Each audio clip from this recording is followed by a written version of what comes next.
कैलासवासी शंकरराव पवार साहेब यांच्या पूर्णाकृती पुतळ्याचे अनावरण. नमस्कार, आपण पाहताय सत्यप्रवाह न्यूज.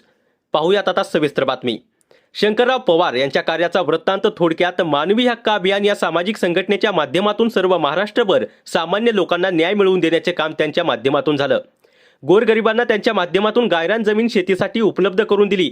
याच कार्याची पोचपावती म्हणून आज दिनांक 18 फेब्रुवारी 2026 रोजी मुखेड तालुक्यातील भवानी तंडा येथे कैलासवासी शंकरराव पवार साहेब यांच्या पूर्णाकृती पुतळ्याचे अनावरण करण्यात आले.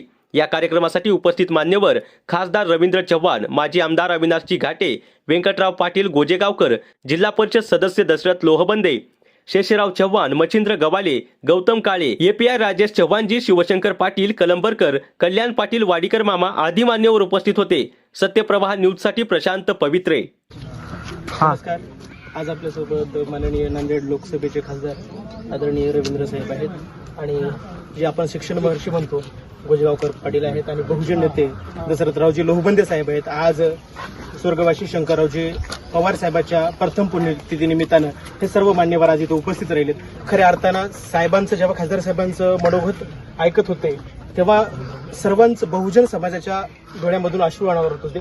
तर साहेब, आता दलित वर्गातील बहुजन वर्गातील सर्व कार्यकर्त्यांना तुम्ही या कार्यक्रमानिमित्त काय सांगाल? आज आपल्या या तांड्यामध्ये स्वर्गीय शंकररावजी पवार साहेब यांचं पूर्णाकृती पुतळा त्यांच्या पहिल्या पुण्यतिथी निमित्त आज या ठिकाणी अनावरण सोहळा पार पडला. या कार्यक्रमाला माननीय गोजेगावकर साहेब, माजी आमदार अविनाशजी घाटे साहेब, माननीय बळवंतरावजी पाटील बेटमोरेकर, दशरथजी लोहबंदे आणि त्यांच्या समेत काम केलेले सर्व आपल्या देगलूर आणि मुखेड तालुक्यातील चळवळीतील सर्व पदाधिकारी, पत्रकार मोठ्या संख्येने उपस्थित होते.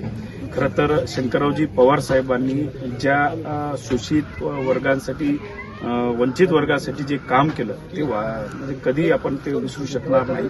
आणि आज इथं या ठिकाणी त्यांच्या परिवाराने जो त्यांचा पूर्णाकृती पुतळा आज या ठिकाणी उभा केला. आज निश्चितच आमच्या नवयुवकांना त्याचबरोबर चळवळीतील सर्व पदाधिकाऱ्यांना हा जो स्मारक आहे त्यांचं ते निश्चितच एक प्रेरणास्थळ म्हणून या ठिकाणी स्फूर्ती देईल असं मला वाटतं. ठीक आहे. तर सन्माननीय गोजेगावकर साहेबांना नाही घ्या ना. अरे